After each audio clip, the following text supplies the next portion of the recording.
এখনও খোলেনি খাদ্যমন্ত্রী সাধনচন্দ্র মজুমদারের জামাতা ডাক্তার রাজন কর্মকারের মৃত্যু রহস্যের জট। রাজন মজুমদারের মামা সুজন কর্মকার তার মৃত্যুকে অস্বাভাবিক সন্দেহ করে শেরেবাংলানগর থানায় লিখিত অভিযোগ করলেও পুলিশ তা আমলে নেয়নি।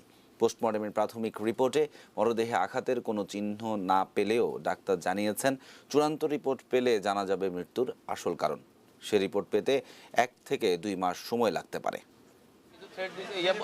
কথা কিছু কথোপকথন চলছিল, আমরা সেটা সুষ্ঠু তদন্ত চাই, এটুকুই আমাদের চাওয়া। এই বিষয়ে আমি চাই আপনাদেরকে কালকে অনেক কিছু জানাইছি। এই সুজন কর্মকারী তার ভাগ্নে ডাক্তার রাজন কর্মকারের মৃত্যুকে অস্বাভাবিক সন্দেহ করে শেরেবাংলা নগর থানায় লিখিত অভিযোগ দিয়েছিলেন, দাবি জানিয়েছিলেন সুষ্ঠু তদন্তের। কিন্তু মাত্র 14 ঘন্টার ব্যবধানেই পাল্টে গেছে তার চাওয়া। আমি লাশটা এখন নিয়ে যাই, এই বিষয়ে আমার মন সন্দেহ ও নানা আশঙ্কার উপর ভর করে সোমবার সকাল 9টায় সোহরাওয়ার্দী মেডিকেল কলেজ হাসপাতালে ডাক্তার রাজন কর্মকারের মরদেহের পোস্টমর্টেম করা হয়।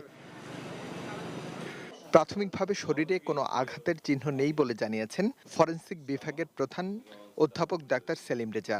ময়নাতদন্ত সম্পন্ন করা হয়েছে এবং তাৎক্ষণিক মৃত্যুর কোনো কারণ খুঁজে পাওয়া যায়নি বলে, যেটাকে আমরা বলি অবস্কিউর অটোপসি, তখন আমাদেরকে কিছু কিছু অর্গান কেমিক্যাল অ্যানালাইসিসের জন্য পাঠাতে হয় এবং হিস্টোপ্যাথোলজির জন্য পাঠাতে হয়। ওগুলোর রিপোর্টের অনুযায়ী তখন আমাদেরকে চূড়ান্ত মতামত দিতে হয়। এখন আমরা যেটা মতামত দিব সেটা হচ্ছে যে মৃত্যুর কারণ সম্বন্ধে মতামত স্থগিত রইল। পোস্টমর্টেম শেষে বঙ্গবন্ধু মেডিকেল বিশ্ববিদ্যালয় হাসপাতালে নিয়ে যাওয়া হয় রাজন কর্মকারের মৃতদেহ। সেখান থেকে নোয়াখালীর নিজ বাড়িতে নেওয়া হবে বলে জানানো হয় পরিবারের পক্ষ থেকে। তবে এই মৃত্যু রহস্য উদ্ঘাটনে সুষ্ঠু তদন্তের দাবি জানিয়েছেন ডাক্তার রাজনের সহকর্মীরা।